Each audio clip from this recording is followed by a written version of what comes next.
অনেক সময় আগের কথা, একটা জঙ্গলে চার্লি নামের একটা হাতি থাকত। জঙ্গলের সব পশুরা ওর বন্ধু ছিল, আর সবাই ওকে খুব সম্মান করত। একদিন চার্লি হাতিকে তার বন্ধু বিলি হরিণ বলে, আকাশে কতদিন ধরে মেঘ করেই চলেছে, কিন্তু বৃষ্টি তো আসছেই না। চিন্তা করিস না বিলি, আমার বিশ্বাস প্রতি বছরের মতন এই বছরও ভালোই বৃষ্টি হবে এখানে। সব পুকুর তো শুকিয়েই গেছে, আমার খুব তেষ্টা পেয়েছে। ওই দূরে যে একটা পুকুর আছে সেখানে আমি জল খেতে যাচ্ছি। এই ভুলটা করিস না বিলি, জঙ্গলের রাজা ওইখানে যেতে কিন্তু বারণ করেছে। কিন্তু বিলি চার্লির কথায় কোনো মন দেয় না, আরো ঝিলের দিকে দৌড়ে যায়।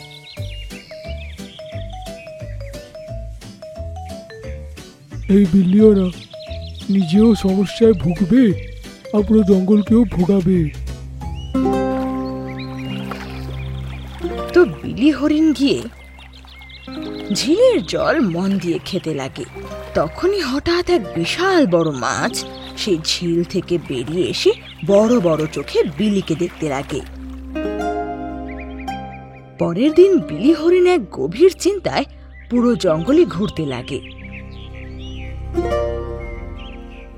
তারপরে রাস্তায় চার্লি হাতির সঙ্গে দেখা। তোমায় কাল থেকে খুঁজছি আমি বিল্লি, তুমি কোথায় ছিলে? তুই কেন খুঁজছিলিস আমায়? কারণ আমরা দুজন বন্ধু। কাল তুই জঙ্গলের সীমান্তরে জল খেতে গেছিলিস না, তারপর তো আর দেখা হয়নি, তাই খুঁজছিলাম। হাতি আর হরিণ বন্ধু হয় না। এটা বলে বিলি হরিণ সেখান থেকে দৌড়ে চলে যায়। এই বিল্লির কি হয়ে গেল? এরম তো ছিল না। তার কিছুক্ষণ পর বিলি হরিণ দুটো শিয়াল যারা কিছুর মাংস খাচ্ছিল ওর সামনে দাঁড়িয়ে ওদের খেয়ে নেওয়ার নজরে দেখতে লাগে। এরাম করে কি দেখছিস বে? তোর ভাগ্য ভালো, আজ আমাদের কাছে খাবার আছে, না হলে তোকেই মেরে খেয়ে নিতাম। আর আমরা সিদ্ধান্তটা পাল্টে ফেলি, তার আগে এখান থেকে পালা। এই মাংসের টুকরো আমায় দে, আমার খুব খিদে পেয়েছে। আর যদি নিজের প্রাণ বাঁচাতে চাস তো চলে যা এখান থেকে। এ আবার কি কথা বে? হরিণ আবার মাংস খায় নাকি? ওরা তো অন্যদের খাদ্য হয়, বুঝলি? এটা তো কোনোভাবেই সম্ভব নয়। সব কিছু সম্ভব, কিছুক্ষণের মধ্যেই তুই জেনে যাবি। এটা বলেই বিলি হরিণ তার শিং দিয়ে দাঁড়িয়ে থাকা দুটো শিয়ালকে জোরে আক্রমণ করে।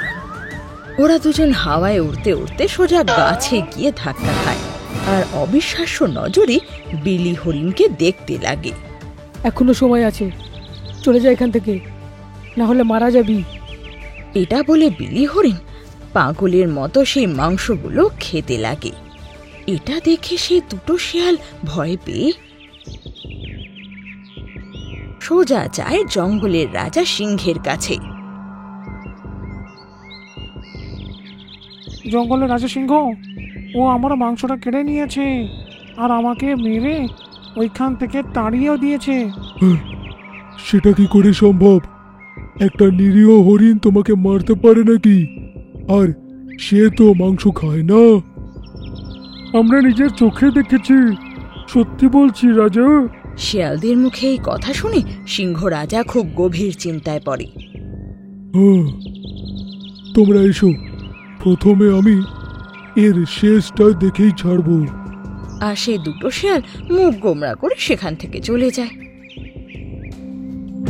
তারপর থেকে সিংহ রাজার কাছে রোজই কেউ না কেউ বিলি হরিণের অভিযোগ নিয়ে আসতে লাগে। কেউ বলে বিলি হরিণ ওর উপর হামলা করে দেয়, তো কেউ বলে যে বিলি হরিণ ওর খাবার চুরি করে নিয়ে গেছে। এই কথা উড়তে উড়তে যখন শেষমেশ চার্লি হাতির কানে পৌঁছায়, তখনও গভীর চিন্তায় ডুবতে ডুবতে মনে মনে বলে, আমার তো সেদিন থেকে গড়বড় মনে হচ্ছিল, যেদিন বিলি আমার কথাটা না শুনে ওখানে জল খেতে যায়। ওখানে গিয়ে আমায় দেখতে হবে। এটা বলে চার্লি হাতি সেই ঝিলের কিনারায় চলে যায়। তখনই সেই ঝিলের ভেতর থেকে রং বেরঙের আলোর সাথে একটা সুন্দর পরী বেরিয়ে আসে আর চার্লি হাতিকে বলে, তোমার সাহস কি করে হলো এই ঝিলের জল খাওয়ার? তুমি এর শাস্তি পাবে। আরে আমার কথাটা তো শোনো, আমি কারুর খোঁজ করতে এখানে এসেছি। তোমার যা যা কথা বলার আছে আমার চমৎকারী ঝিলের নিচের কারাগারে গিয়ে বলো। হঠাৎ চার্লি হাতি নিজেকে জলের ভেতর চমৎকারী ঝিলের ভেতরে একটা কারাগারে বন্দি পায়, যেখানেও নিজের সামনে বিলি হরিণকে দেখে অবাক হয়ে যায়। তোর সাথে এটাই হওয়া উচিত ছিল বিলি, তুই পুরো জঙ্গলকে হয়রান করে রেখেছিস। এসব তুমি কি বলছো? আমি তো অনেক দিন ধরে এইখানে ক্ষুধার্ত পড়েই আছি, জানো তুমি? আমাকে তো ওরা খেতেও দিচ্ছে না। আমি কি যে করলাম। বিলি হরিণের এই কথা শুনে চার্লি হাতি যেন আকাশ থেকে পড়ে। তোমার জঙ্গলের রাজা আমাদের এই নিয়ম খুব ভালো করে জানে কি জলপরীদের আমাদের এই ঝিল থেকে কেউ জল খেতে পারবে না। তবুও তোমরা আমাদের এই চমৎকারী ঝিলে জল খেতে এসছো। কিছুদিন আগে আমার বন্ধু বিলি এখানে জল খেতে এসেছিল, তারপর থেকে ওর ব্যবহারে পরিবর্তন এসে যায়। ও সবার মাংসগুলো কেড়ে খেতে থাকে, আর তাই জন্য আমি এটা খোঁজ নেওয়ার জন্য এখানে এসেছিলাম। আচ্ছা বিলি, তুমি কি একটা আজব বড় মাছ দেখেছিলে? হ্যাঁ, আমি তো তাই দেখেছিলাম, আর তারপর অজ্ঞান হয়ে গেলাম। আর যখন আমার জ্ঞান ফিরলো, এখানে আমি বন্দী ছিলাম। ও কোনো সাধারণ মাছ নয়, বরং মানুষ আর জানোয়ারের অস্তিত্বের অনেক আগে থেকে এর অস্তিত্ব রয়েছে। আর ও একটা চমৎকারী মাছ, আর সেই মাছ তো এই জলাশয়ের জলপরীদেরও খুব বিরক্ত করছে। আসলেও তোমার বন্ধু বিলি হরিণের রূপ নিয়ে জঙ্গলে চলে গেছে। ওকে ফেরত আনা খুব দরকার, না হলে ও জঙ্গলকে যে নষ্ট করে ফেলবে। এটা বলে সেই চমৎকারী পরী নিজের লাঠি এগিয়ে ধরে, আর চার্লি হাতি আর বিলি হরিণ নিজেকে ঝিলের কিনারে পায়।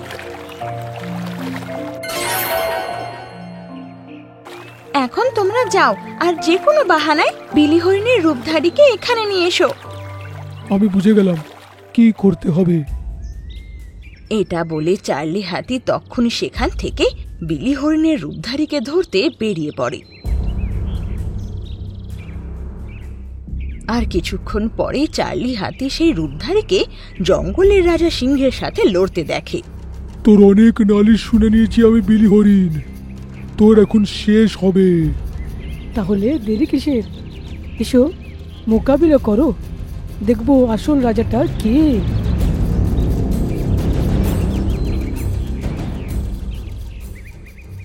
বন্ধু, আমাদের রাজা অনেকই দুর্বল।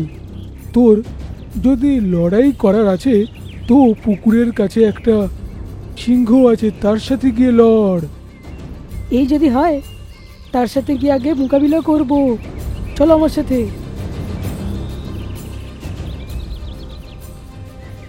চার্লি হাতি খুব চালাকি করে বিলি হরিণের